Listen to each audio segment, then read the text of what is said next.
ابتغاء الفتنہ و ابتغاء تعویلہ، یہ چاہتے ہیں کہ اس سے فتنے ہوں اور اس کی تعویل بھی اپنی طرف سے ہو، تعویل اپنی طرف سے جو انہوں نے ظاہر کو لے کر ہی سوچ لیا۔ جیسے قرآن مجید کی آیت متشابہات میں سے کہ ید اللہ فوق ایدیہم، اللہ کا ہاتھ دوسروں کے اوپر، ان ہاتھوں پر بھاری ہے اور بالادستی ہے اللہ کی، تو ہاتھ اللہ کا مان لیا، ہاتھ مان لیا، ظاہری طور پر تو شانہ بھی مانو اور پھر سارا حلیہ مانو۔ سورت وَيَبْقَى وَجْهُ رَبِّكَ ذُو الْجَلَالِ وَالْإِكْرَامِ، اللہ کا ایک چہرہ، تمہارے رب کا ایک چہرہ باقی رہے گا، باقی ساری دنیا تو چہرہ بھی اس کا ہے۔ چنانچہ حضرت آدم کو اللہ نے اپنی صورت پر خلق فرمایا، یہ عقیدہ بنا لیا گیا۔ اب جب چہرہ ہے، ہاتھ ہے، اور پھر وہ کرسی پر بیٹھتا بھی ہے، الرحمن علی العرش استوی، عرش پر وہ بیٹھتا بھی ہے، پھر وہ کسی کرسی پر بیٹھتا ہے، اگرچہ اس کی کرسی بہت بڑی وسیع کرسی ہے، اس سماوات والارض، اس کی زمین و آسمان پر پھیلی ہوئی کرسی ہے۔ اس طرح کی جو آیات متشابہات ہیں، ان آیات متشابہات سے عقیدہ بناتے ہیں یہ جو لوگ جن کے دل ٹیڑھے ہیں اور جو صحیح معنوں میں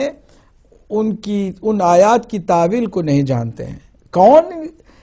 ان کی تعویل کو جانتا ہے؟ وَمَا يَعْلَمُ تَعْوِيلَهُ إِلَّا اللَّهُ، نمبر 1 جو خود جس کا کلام ہے اللہ، وہ جانتا ہے کہ ان آیتوں کی بیک گراؤنڈ کیا ہے، اس کا اصل معنی کیا ہے، اس کی تعویل کیا ہے۔ تو پھر ہمیں خود اللہ سبحانہ وتعالیٰ کے دیگر کلام کا سہارا لینا پڑے گا، دیگر قرآن مجید کے محکم آیات سے ان متشابہات کی آیات کی تعویل سمجھنے کی کوشش کرنی ہوگی پہلے مرحلے پر۔ دوسرے مرحلے پر خالی اللہ نے اپنے پاس ہی یہ تعویل کا علم نہیں رکھا، بلکہ کیا فرمایا؟ والراسخون فی العلم، اور وہ بھی اس تعویل کو، متشابہات کی آیات کی تعویل کو جانتے ہیں کہ جو علم میں راسخ کر دیے گئے ہیں، یعنی اتنے گہرے علم کا انہیں تعلق ہے اور ان کو اللہ نے علم دیا ہے کہ وہ جو ہے کہتے ہیں یقولون آمنا بہی کل من عند ربنا، جو کچھ ہمارے پروردگار کی طرف سے آیا ہم ان سب پر ایمان لاتے ہیں، اور تعویل کا علم چونکہ جانتے ہیں اس لیے متشابہات سے عقیدہ نہیں بناتے ہیں، بلکہ آیات محکمات سے عقیدہ ان کا بنتا ہے۔ وما یذکر الا اولو الالباب، اور اس بات کو سمجھتے بھی وہی ہے کہ جو صاحب عقل و خرد ہیں۔ یہ آیت کریمہ سورہ آل عمران کی آیت ہے، آیت نمبر 7۔ ہم نے اس کو کیوں پیش کیا ہے؟ اس لیے کہ جو عقیدہ ابھی آپ نے صحیح بخاری کا سنا ہے،